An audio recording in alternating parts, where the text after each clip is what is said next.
My new book, Pillars for Life, A Guide to Spiritual Ethics and Practice, is now out and available for you to read and purchase. You can check out our website, willowhealing.org, to find a link, or you can find it on Amazon. We look forward to getting your feedback, and if you love it, please leave a review and share with your friends. Now it's time for the show. Welcome to Willow Healing Matters, the podcast. We are so excited to have you joining us on this journey where we explore different ways to empower your soul, whether it's healing in your kitchen or all the way up in the corporate world. Come with us as we look into different ways to heal your mind, body, and soul. Hey everyone, it's Catherine Cristani from Willow Healing Matters, and I'm here with the beautiful Shana Michelle, who is a tarot mentor, reader, empath, and a psychic. She is head over heels for tarot and has been so, and started 50 years ago, and has been in a loving relationship with the deck ever since. But it wasn't until her sister died 10 years ago that in her hour of need, the tarot revealed its hidden map to her. Ever since then, she's been dedicated to lifting the confusing shroud off the deck and exposing its hidden treasures to anyone to see. So I'm really excited to have this conversation, Anna, and a big welcome to the show. Yeah, thank you so much. I'm so excited to have this conversation too. Now, Shana is one of my Instagram gems that I have found through my connections. So, and then when I read how long she's been playing with tarot and excited about tarot, I was like, I have to get her on. So tell us a bit about, we've got a little glimpse into your journey, but how did the psychic side of things start to come into play, and how did the tarot actually reveal itself to you? Yeah, well, the psychic things came into play just from Dot, sort of come from a psychic bloodline. And, Beautiful. my mother used to talk to my deceased grandmother and tell us all about it. I used to wake up in the middle of the night and see things and feel things. So it's just kind of always been there, the psychic side of things. Yeah. And how nice to grow up in a family that understood that and didn't try and tamp it down, or to Well, a point. Yeah. No, well, the thing is that they didn't. Then it was actually really confusing, because on the one hand, there was this openness from my mum, but on the other hand, she didn't have a lot of permission to be psychic, so she couldn't really give me the permission. So when I would come to her with all my weird stuff, I just got kind of labeled, and yeah, so it wasn't quite what you think, unlike my own children. Well, it's funny because when I was selling my company, my mum was asking me, and she's like, "Oh, hey, what are you going to do now?" And I said, "Oh, well, I can channel for people, So I was explaining what that was. And then she goes, out of the blue, had no idea. "Oh, we come from a long line of white witches, don't you?" I'm like, "Excuse me?" Do now. Yeah. Surprise. Exactly. So my mum's side, my nan is from her family's from Ireland, so it's got that Celtic Druid Yeah. side, but it was just so fascinating because no one spoke about it. So then when my cousin Ali, who we just gave the shout out to, and she rang me up and she's like, "Hey, I'm having all this weird spiritual stuff happening." I was like, "Well, do you know this is in our family bloodline?" And she's like, "Oh, so we had." I hope she's okay. We just called her out. But, it was really nice to be able to help her through that Yeah, too. because it makes so much difference when you know what's in your Exactly. family background. Exactly.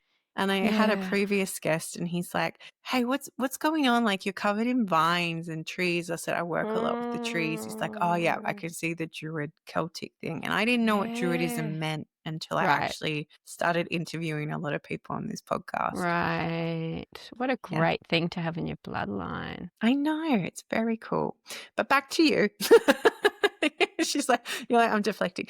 But that's the empath in me. It's like, what's going And as you came, so on? what happened with the tarot deck? So you've always worked with tarot, and then you said this mystery came out after your sister passed. Yeah. Yeah. So, yeah, when she died, which she died quite suddenly, and we were really close. And we lived in different parts of Australia, so I hadn't seen her for ages before she died. I didn't get to see her. And I was just absolutely devastated, as you are when a loved one dies. And I was really lost, because I'd been running a business and I closed that business around the same time as she died. So I just didn't have anything. I'd put my cards away.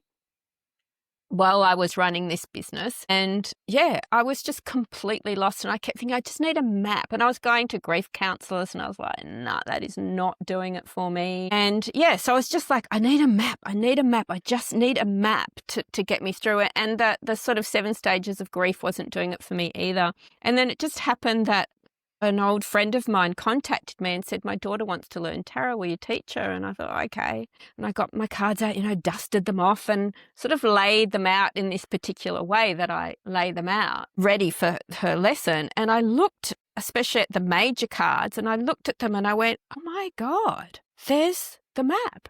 It's like, I can see this is what I was feeling. This is what I was going through in this card. And then in this next card, that's what I was going through. And then now I'm here, which means I'm going to be moving on to the next card soon. And the whole deck just became this map, this cohesive map that it just seemed so obvious to me, but I'd never seen it before. And I don't hear of tarotists talking about this map in this way, which sort of confuses me.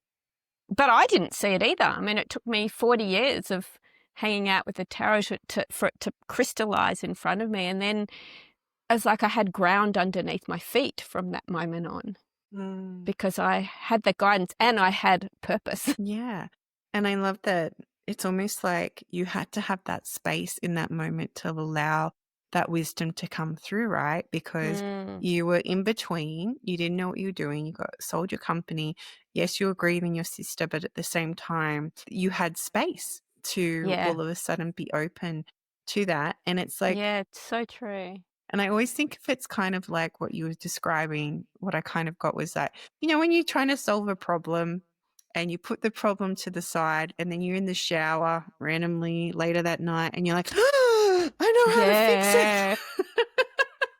Or I know what to do next. That's what I felt. That's the image I got kind of when you like put the cards in. It was here the whole time. Yeah. What was going on. Yeah. So as you came back to tarot and you've got this beautiful map, what kind of started to shift in your life from there? Oh, that's a really good, wow, what started to shift? Well, like my direction, because then it's like I felt so passionate about this map and it made me realize that tarot is easy to learn. And it's like I just wanted that for everyone who was interested in tarot. I just wanted to share that map with them. And then I started to teach and design courses and, sort of put that out. And I was so hungry for it. It's like, just give me the students. Just let me show them this. Let me take them on this journey. Yeah. Which is so beautiful. And it's like, that is your path, right? When you're that lit up and when you're that excited, you're like, all right, universe, I get it. I have to come back to this love affair with tarot. Yeah, absolutely. Yeah. And it's a very strong driving force. And have you created your own deck at all, or you just...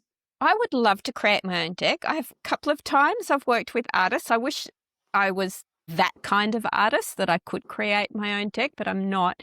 But life has gone in other directions. So it hasn't happened. But yeah, I'd love to create a deck any artists out there, that really depicts the map. Yeah. I have someone in mind. We'll talk after this.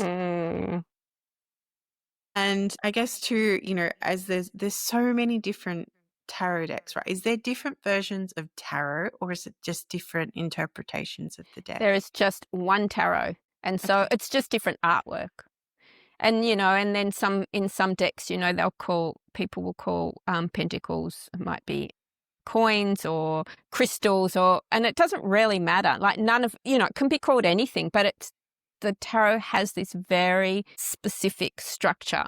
And that's what differentiates it from an oracle deck. And you can use the tarot as an oracle deck, and it will work, but it misses the magic because the magic is in this map. And part of what is so incredibly magic about the map is it depicts the human experience, which means that everyone that has ever been alive, is alive, will be alive, can relate to that map. It's like, I love this. Like, what? Where did this, what? Yeah. And I love how you were comparing it to oracle decks because people have asked me what the difference is. And what I always say, Tarot is an art to be able to weave it together and read it as a story of what's happening, because I don't have that. I will sit there and I'm like, I can't see the message through the tarot. And I respect that that's not my gift, because not everyone can have that gift. I can sit there and read up what it means and interpret it from that way. But for me, for the oracle cards, I can weave together the story that way. But for someone who's starting, I'm like, if you feel more pulled to oracle cards, it's because you can get a really clear message really quickly, because it's like, here's the card, here's the meaning according to this card. Whereas tarot, it can depend and change what's around it and what's all happening with it. And that you're going to tell me different. Please do. Well, yes and no. I mean, absolutely 100%. Once you see the map, so you've got these 5 roads in the tarot. So you've got the minor cards, and I never use the word arcana because that's what they're usually known, minor arcana and major, because arcana means secret. And I'm like, no, this doesn't need to be secret. This is your map. This is your map. It's everybody's map. And so when you put the cards out, ace to 10, it makes a road, and that road relates to our human experience. And you can look at it and go, oh, okay, yeah, that's what happens in the ace. It starts there. We have an experience of an ace. Say it's the ace of wands. We get a yes on something and we get excited. And then it tips into the 2, which is then we sort of feel into it. Is it still right? Is it exciting? Then the 3, we take the first steps towards it. Then the 4, it starts to come together as a bit of a vehicle, and so on. So it's like once you get a sense of the map, it's a bit like learning your scales. So you learn the ace to 10 in each of the minor cards, and then you learn the major story, and it's like it holds its own. You don't have to actually make anything up, because it holds its own wisdom in relation to your life. I don't know. Does that make sense? It does make sense, but I still couldn't be able to do it. Yeah, right. That's why I can't find someone like you. Yeah. You're going to challenge me now. I challenge you, like if I could lay it out for you and go, this is what it's about, it may make a difference. I feel like for me, it's like astrology. Like I have a basic understanding of astrology, but it's not my genius zone. Yeah. And I feel that this is why it's such an important reminder too, why we need to connect with other human beings, because we're not meant to know each aspect, and we're not meant to know everything, and we're not meant to have a genius zone in everything. Yeah, no. You can have a basic understanding, but, I won't sit there and I go, yeah, I have an understanding of human design, but that's not my genius zone. Yeah. I know, I relate. Exactly. Give me an oracle card deck. I'll have so much fun with that, because I can channel through at the same time. Yeah. But give me tarot and I'm going to sit there and go, Yeah, I can relate, because I love astrology, but it's not my passion. It's not my, Yeah, exactly. But I love it. Exactly. You appreciate someone else explaining it to you and sharing it with you and allowing you to understand it from that level. But it's not you're not going to be able to, so, okay, this is in conjunct with this, so this is going to mean this, and I'm like, lost me, gone. Yeah. Yeah. And I love how you were describing what's the major? Tell me a bit more about the major and the minor, because most people listening, if they've never seen tarot, be like, what's she talking about? Okay. What are the, well, I just happened to prepare this earlier. So beautiful. These are the cups. So in the minor, sorry, you get the ace, and then 2, 3, 4, 5, 6, 7, 8 to the 10s, wherever they are. And then you get these court cards. So how I see that for the minor cards is that these come together and create a road that we travel on. And then the court cards are the people that live on that road. Okay. Yeah. And so all those minors relate to everyday life. It's just the stuff that we go through, the different emotions we go through around relationships, what happens energetically with the wands, and then you've got the swords. Are magnificent, the swords. I know people they've got a bit of a bad name because it's like they're about like 666. Yeah, well, it's sort of about conflict. Yeah, but it also relates to the mind and the nervous system. So there's clues in the swords journey of how to unravel neural pathways. I love that because Mm. a lot of people run from conflict, but you can't because your soul needs some conflict to evolve as well. And sometimes you need to have it out in order to, establish your boundaries, Yeah. in order to move forward.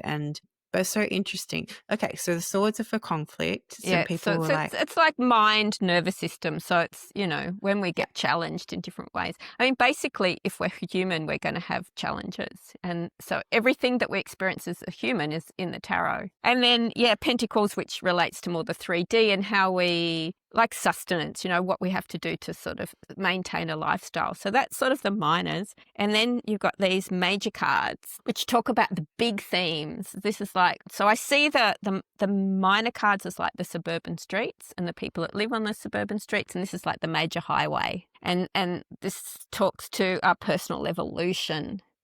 And you've sort of, the way that I see it, you've got the sort of, it's like two sections. I put it like I set it out like an infinity loop. So yeah, the first loop talks about like when we're born and we interact with the world, and then that our identity is formed from our interaction with the world. And then we move into the second loop, and that's more like turning inward. We start to look inside and go through a kind of transformation where we release it's a journey. We don't just release it. It's a whole journey that we go through where we let go of some of the identities that have been created in that first half to come to what's more authentic to ourselves. So there's that transformation that happens in the in second the loop, Yeah. and then we go back into the first loop. That whatever new identity we come to, then we bring it back out into the world, go through that whole thing. So it's this continuous, the major cards form a continuous.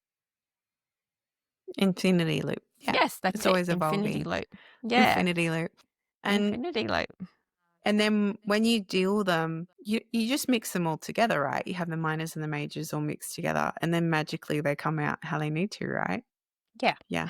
Do you ever I get know. just all majors or all minors, or it always is a mix? It's always a mix because I tend to use the Celtic cross and do a few other little things. So there's a lot of cards, and I'll do a couple of layers. So I have so many cards out. But sometimes it is, you can see that the majors are really dominating. Yeah, and sometimes not so much. So big identity shifts would be happening in that Yeah. life with that many majors coming in. Depending, because if you've got them all they're all the early cards, then it's not a shift that's happening. It's just big things going on. Yeah, the shifts tend to happen more in the second half. Yeah. That's a How loop. fascinating.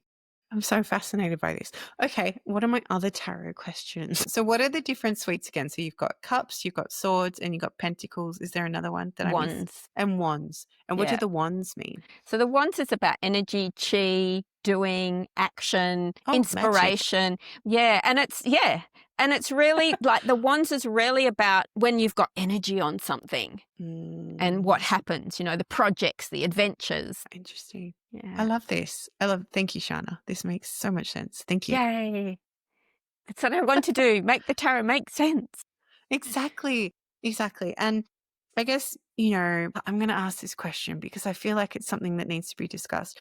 So, you've got your Protestant and the kind of super Christian. And if you talk about tarot, they'll say it's, occult and it's witchy and it's evil and all this sort of thing. I don't believe that at all. I just want to put that out there. What would you say to respond to that in terms of like how they carry energy and that sort of thing? Look, there's definitely a magic in them because they relate to the human experience.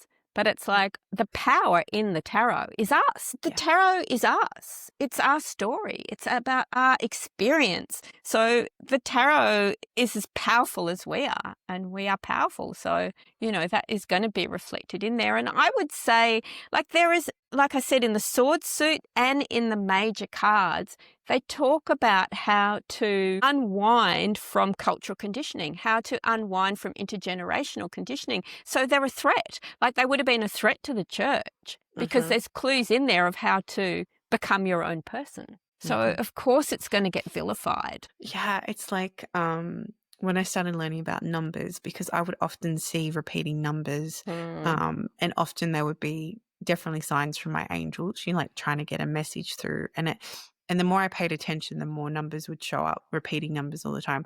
I still remember this time I was driving to work one day. I was working at this school, and I was like, I feel like I keep seeing a lot of fours. And then like my kilometer radius was like 444. And I was like, why hasn't Mm. that changed? I've been driving for 20 Ks, and then the petrol was like 444. And then I was like, What? okay. And then I looked and my battery was at like 44%. I was like, okay, there's a lot of fours happening today. And then I turned my head and there was a real estate for sale sign and the number was like 464444. And I'm like, oh my goodness. And then in front of me, the number plate was like 444. I was like, Wow. okay, I will look up Wild. the meaning of fours as soon as I stop driving. Like I need to, Yeah. to stop first. And I can't remember exactly what it meant, but it was so fitting for my life. But so I got this book and it talked about, I think it was from Alana Fairchild, and it was about numbers. And then I looked up, I was reading about sixes, and then sure enough, 666 came up there. And the biggest thing that she brought up was we've been so conditioned that this is a number that's associated with the devil and with Satan's work and everything like that. But then when you actually look into it, the numbers and energy behind 666, it's actually quite a fortuitous number. So it's really Yeah. interesting when you start to pull apart, like you said, those cultural beliefs and all those things that were put in place. I often talk about with people about witch hunts because a lot of the witch wounds and that we carry and the witch hunts that happened were Yeah. because the women were simply in touch with nature and they were Yeah. or they were looking at places other than the church for guidance. So even astrology got tainted with because the church didn't like people were using astrology to help them figure out what was going on in their life rather Yeah. than relying on them. So the more you unpack this, the more Yeah. you were like, wow, like how much has been tainted. And that's why I felt to ask that question because it's a Yeah. conversation that needs to happen, right? Yeah, absolutely. Yeah, absolutely. And I have been vilified for being a tarot reader, lost friends, all sorts of things. It's like, but no, Exactly. it's Well, I no. I was interviewing this person and we had the most amazing conversation because he grew up from a background in Protestant and Christianity and things like that. And I just want to emphasize I have nothing against religions. Like I just choose not to be part of a religion. Anyway, Mm. and then I've got, and then he was saying things and he was explaining things and I could see the clear link to spirituality. And I said, oh, well, I call it this. And he's like, and just by having that Mm. conversation and forming that bridge, it helped him have perspective to shift out of what he'd grown up to as well. And we had a really amazing Yeah. conversation after the interview as well, like exploring that further. Mm. But I feel too, it's just like you have to. But when I was reading his book, it was really interesting because there was a part there and he's like, oh, even if you don't believe it, say it. But I am not that person because if you don't believe it and you say it, you're actually speaking it into the energy into it. Mm. And there was a part about denouncing occult things and witchcraft and things like that. I'm like, oh, no, no, no, no, no. Yeah, yeah, This isn't for me. Thank you very much. yeah, I resonated with everything up to that point, and then I was like, yeah, no, I'm not reading yeah, that. I'm just going to skip that bit. And then that yeah, felt fine for me. And this is about yeah, using your discernment. And I guess it's, we're very lucky now, Shana, that we're living in an age where we can have this conversation and we're not worried yes. about the church going to come knock on our doors Yeah, tomorrow. that's right. I like yeah, yes, like that. I've got lots of past life memories clicking off. And yeah, I mean, that's a huge conversation, that whole disempowerment of women. And yeah, It really is. yeah, it's And massive. I feel like it's funny because one of my soul messages is to heal without hiding. And it was about coming in, and I've done a lot of past life work and karma rebalancing around that because I've had many soul lives and pretty much all of them I was persecuted, Yeah, and it's just about rebalancing that now. And this is the power of healing, and this is the yeah, power coming back to full circle to tarot. This yeah, is the power of having that as a tool that you can use to help guide you yeah, in your steps and to help reinforce your journey that you're yeah, walking and to help also give you some feedback, especially like you said, when you're feeling really lost when your sister passed. yeah. It was that guide map back to you, right? Yeah, absolutely. And that's how I love, like, my favorite readings is working with women to reclaim their feminine powers. That's my favorite, because it's so easy for us to get swamped by the world and the sort of, what are the words? Like, our intuition, our emotions, our feelings, all of that to get kind of pushed aside and not be honored and not be listened to, which is so much what I love to do in my readings, is work with sensitive women and bring them into sort of seeing that the things that they're pushing away is actually their gifts and their sensitivity, their intuition, their heart, their soul. It's what I love to do, is like use the cards and I also work with systemic family constellation, to bring people back. So I came to family constellation because that's what my readings were doing. My readings were tending to a lot go into past generations, and I think that's one of my knacks, actually, is that I can tend to pinpoint the exact thoughts that people are thinking that have been inherited, that actually dumb down their soul and their gifts. So it's unpicking that. Yeah, they're always fun to know which are your beliefs and which are your inherited beliefs. And a lot of people don't realize how much as soon as we're born, boom, we're inheriting things as soon as we come out of that womb space, and even in the womb space, 100%. and it's amazing how it takes so long to unpack those things. Like for me, I had to unpack the whole, you have to work hard to earn money. And I was like, oh my, and I nearly killed myself doing it, like in the extreme versions of it. And I actually still have to catch myself and stop myself from overcommitting, because that is so my conditioning and how I feel like, what I've kind of been brought up to be like. And and I just sit there and I'm like, no, I don't want that. I want to have a life, and I want to see the world, and I want to do all these things and not just spend my whole time in an office or my whole time, in this whole different thing, and then, and even, then we start to unpack cultural beliefs. So, I had this guest on and he was like, I'm really worried how I'm going to look on camera. I know that sounds like a girl thing. And I'm like, no, dude, that's not a girl thing. That's a self-belief thing, and it's just really interesting having all these kind of things come through. And I love that you can actually pinpoint where they come from, because when you see it, like where it's come from, you just go, holy moly, that's not mine. Yeah. And then if that's not yours, what is yours? And where did that come from? And where did that start? And why did the little 2-year-old in me do that at that time and make that belief system? And then what does she need? Because that's another thing, is that reparenting, which comes through a lot in my readings. What does she need to be heard and to feel seen? 100%. And to have her feelings acknowledged and her experience acknowledged. 100%. Yeah. Definitely. And I feel it's definitely that interweaving of understanding, okay, this is who we are, and to really get to know yourself to that level that the shadows are okay, that it's okay to learn where everything came from. And that they're even gifts. Exactly. And that's what I love about the tarot as a map, because to me, that's what it does. Okay, there's the readings and, I can see all those things in the readings, but also when I'm taking people through the map, I'm taking people through their journey and their story, and all of that we've talked about shows up in the map and gets exposed. So learning tarot, I think no matter how you learn it, but learning it through this system, this map system, you get taken through your journey, and the transformation happens as you're learning the cards. So it's sort of, you're learning the cards and you're learning yourself at the same time. It's beautiful. That's so amazing. All right. I'm just trying to think if I have any more tarot questions.